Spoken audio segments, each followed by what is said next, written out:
بسم اللہ الرحمن الرحیم۔ السلام علیکم ناظرین، میں آپ کا میزبان مشرف یاسین میس ٹاک کے ایک اور شو کے ساتھ آپ کی خدمت میں حاضر ہوں۔ پاکستانی سیاست بہت ہمیں کروٹیں بدلتی نظر آ رہی ہے۔ پی ڈی ایم کا اتحادی سیٹ اپ ایک جانب، دوسری طرف پاکستان تحریک انصاف اور پھر کچھ نئی جماعتیں بھی بیچ میں آتی ہیں، وہ اپنی اپنی سیاست سب لوگ کرتے تو چلتے آ رہے ہیں۔ ابھی ہم ریسنٹلی اگر دیکھیں تو پنجاب میں سیاست نے تقریباً پاکستان کی تمام جو سیاسی نظریں ہیں وہ پنجاب پر مرکوز ہیں۔ پنجاب سب سے بڑا صوبہ ہے، اوبویسلی آبادی کے تناسب کے حوالے سے دیکھا جائے سب سے زیادہ جو الیکشنز کے حوالے سے اگر کردار ادا کرے گا تو پنجاب صوبہ ہی کردار ادا کر سکتا ہے۔ خان صاحب نے جب سے دونوں صوبائی اسمبلیوں میں جن میں ان کی حکومت ہے، کے پی کے اور پنجاب دونوں اسمبلیاں جب سے تحلیل کرنے کا اعلان کیا، تب سے سیاست میں ہمیں ہلچل نظر آ رہی ہے۔ زرداری صاحب وہ لاہور میں ڈیرے ڈالے ہوئے ہیں، اسی طرح سے ملاقاتیں جاری ہیں۔ میل ملاقاتوں کا کیا نتیجہ نکلتا ہے؟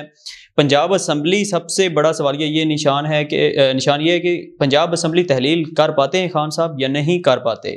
ان ساری چیزوں پر گفتگو کرنے کے لیے ڈاکٹر محمد حنیف مغل صاحب پاکستان تحریک اشاعت باد کے بانی اور چیئرمین ہمارے ساتھ ایک دفعہ پھر سے موجود ہیں۔ ڈاکٹر صاحب پھر آپ کا شکریہ ادا کریں گے، آپ نے قیمتی وقت دیا۔ پنجاب کی سیاست، اس کا اثر پورے پاکستان کی سیاست پر پڑے گا۔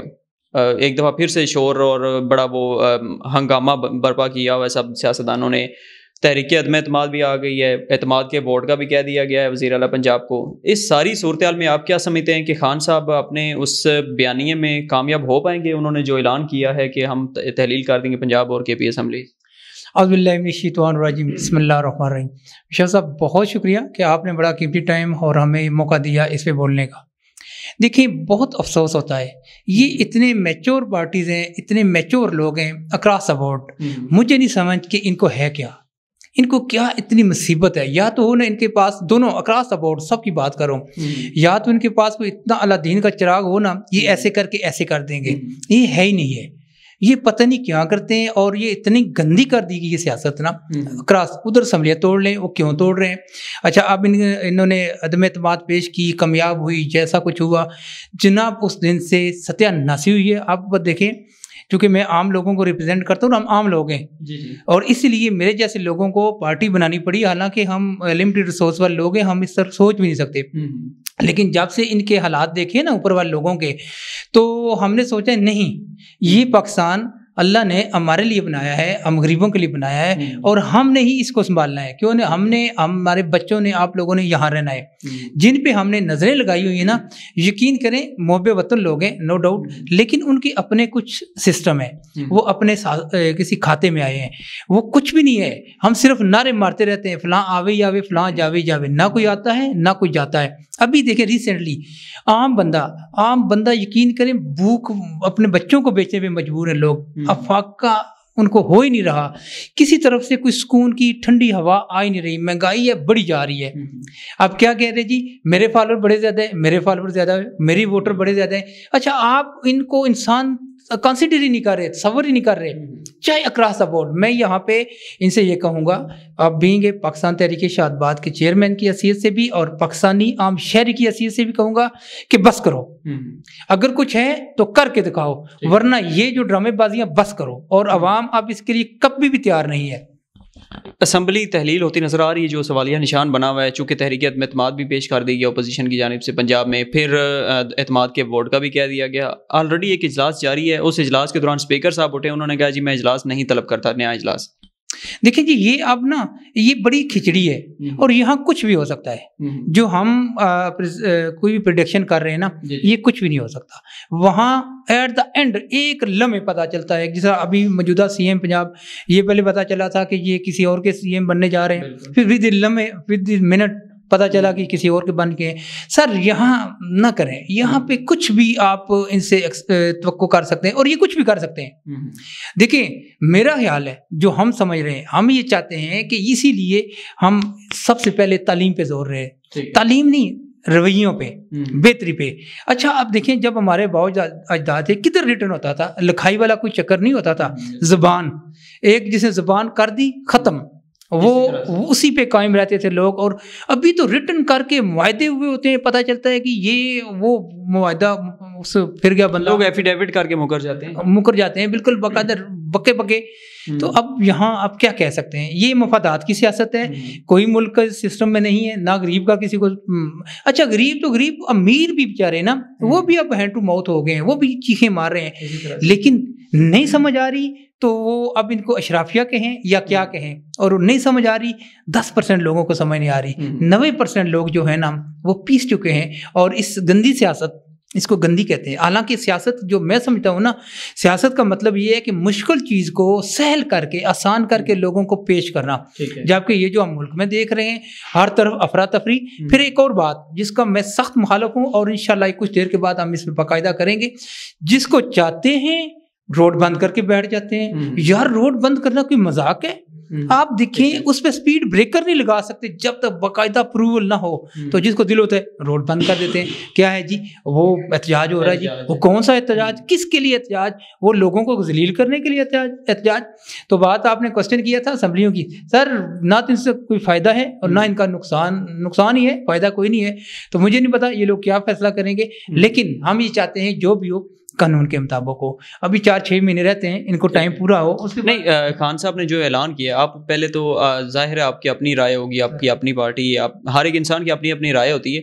آپ کے خیال میں خان صاحب کا یہ اعلان جمہوریت کے لیے ٹھیک ہے یا نقصان دہ ثابت ہوگا؟ دیکھیں وہ کر رہے ہیں احتجاجی سیاست نا. جو احتجاجی سیاست ہوتی ہے اس کے یہی طریقہ کار ہوتے ہیں نا.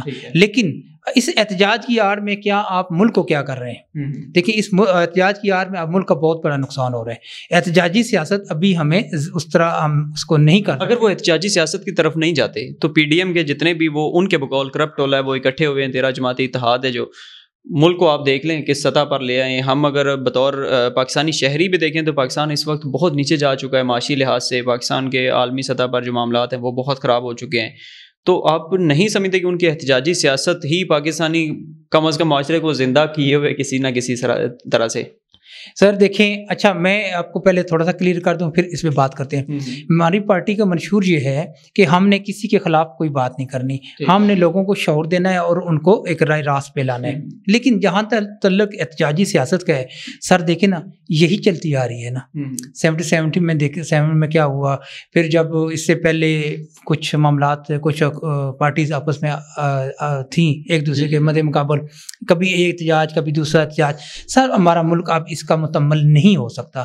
ابھی ہمیں ریفارم کی ضرورت ہے، ابھی ہمیں پیس کی ضرورت ہے.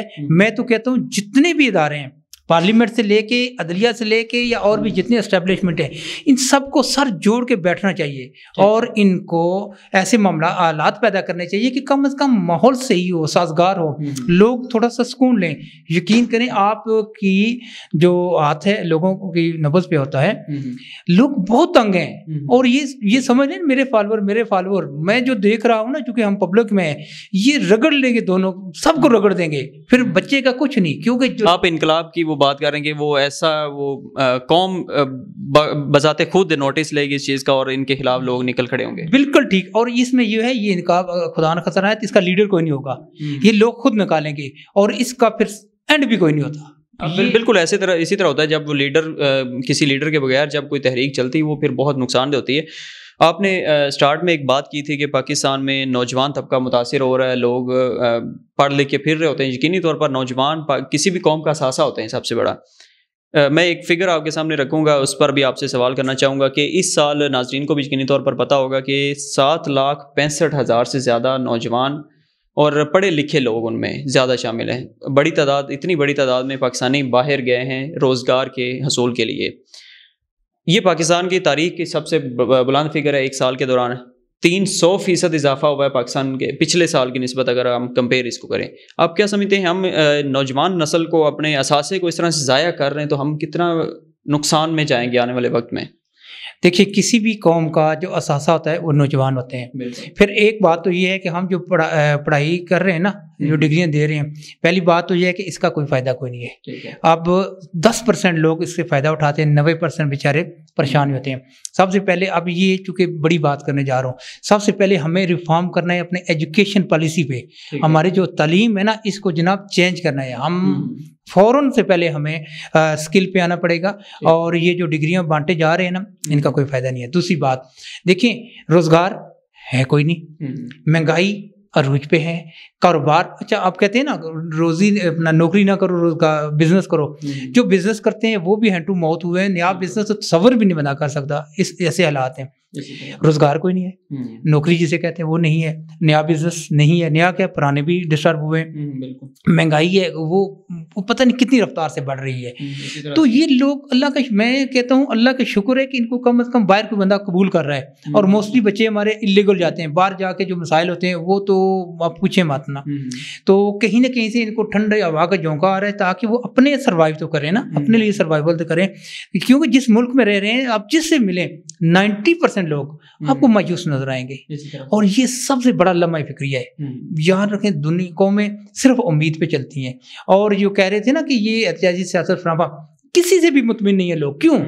یا تو ہو نا کسی نے آ کے ان کو سکون دیا ہو، وہ کہیں یار ہاں وہ بڑا صحیح تھا، اب یہ ہوتا ہے کہ بدقسمتی یہ ہے کہ جو نیا بندہ آتا ہے نا آپ پرانے کی مثالیں دینے شروع کر دیتے ہیں، کیونکہ نیا آ کے اور زیادہ مشکل حالات پیدا کر دیتا ہے، یا تو ان کے پاس حل نہیں ہے، یا ان کے پاس قابلیت نہیں ہے، یا یہ کرنا نہیں چاہتے، یہ تین چیزیں ایسی ہیں، اور اکراس سپورٹ میں بات کر رہا ہوں، ابھی بھی ہمارے پاس ٹائم ہے کہ جو لوگ جو ادارے ہیں ان کو دوبارہ ریفارم کریں، دیکھیں نیچے سے لے کے یونٹ کونسل سے لے کے محلے سے لے کے پی ایم تک، ٹھیک ہے، چھوٹے اداروں سے لے کے بڑے اداروں میں ریفارم کریں اور سب کو اپنا اپنا کام کرنے دیں۔ آج بدقسمتی یہ ہے کہ آپ کسی بھی ادارے میں چلے جائیں، مطلب آپ کا دیکھیں آپ کا بل غلط آ گیا وابڈا والے کی اس کی غلطی سے، آپ کی ستیہ ناسی ہو جائے گی، آپ کا بل نہیں ٹھیک ہوگا، یعنی آپ کا ٹیلی فون کا پرابلم بن گیا، اس کو چھوڑ دیں، موبائل میں ایشو بن جائے تو یہ بھی ٹھیک نہیں ہوتا، تو ابھی ہمیں ان چیزوں پہ توجہ دینے کی ضرورت ہے اگر ہم نے سروائیول کرنا ہے، اگر ہم نے اس دنیا میں زندہ رہنا ہے، ورنہ جس طرح دنیا ترقی کر رہی ہے نا، یہ کہتے ہیں فلاں یہ تو ہمیں ایسے بہا کے لے جائے کہ جس طرح سیلاب اس میں ایک تنکا ہوتا ہے، لہٰذا اس کو ختم کرنا ہے، اور ہم نے سیاسی سیاست کو یہ کھیل ہے، اس کھیل کو ختم کرنا ہے، ہم نے سیریسلی اپنے لوگوں کو ایک موٹیویٹ کرنا ہے، ان کو ایجوکیشن کرنا ہے، انشاءاللہ ان کو روزگار کی طرف لانا ہے، اور اس ملک کو شاد باد کرنا ہے، اور انشاءاللہ یہ پاکستان زندہ رہے گا، زندہ رہنے کے لیے ہے، اور شاد باد اس کی منزل ہے، ہر طرف خوشحالی اس کی منزل ہے انشاءاللہ۔ انشاءاللہ جی، بہت شکریہ ڈاکٹر صاحب، آپ نے قیمتی وقت دیا۔ ناظرین، ڈاکٹر حنیف مغل صاحب کی گفتگو آپ نے سنی، دیکھتے ہیں اب پنجاب اسمبلی اور خیبر پختونخوا اسمبلی کا مستقبل کیا ہوتا ہے، پاکستانی سیاست کس دن سکون سے بیٹھے گی، اور ہم یہ سنیں گے کم از کم کہ اب حالات اچھے ہیں، چونکہ میں اب اگر اپنی ذاتی بات کروں تو میں جب سے ہوش سنبھالا ہے تب سے یہی سنتے آ رہے ہیں کہ ابھی حالات اچھے نہیں ہیں، ابھی حالات اچھے نہیں ہیں، تو اللہ کرے ایک دن جملہ یہ بھی ہمیں سننے کو ملے ہمارے سیاستدانوں سے، ہماری عوام سے، کہ اب حالات اچھے ہو چکے ہیں۔ اسی توقع، اسی امید کے ساتھ، اسی یقین کے ساتھ اجازت دیجیے، اللہ حافظ۔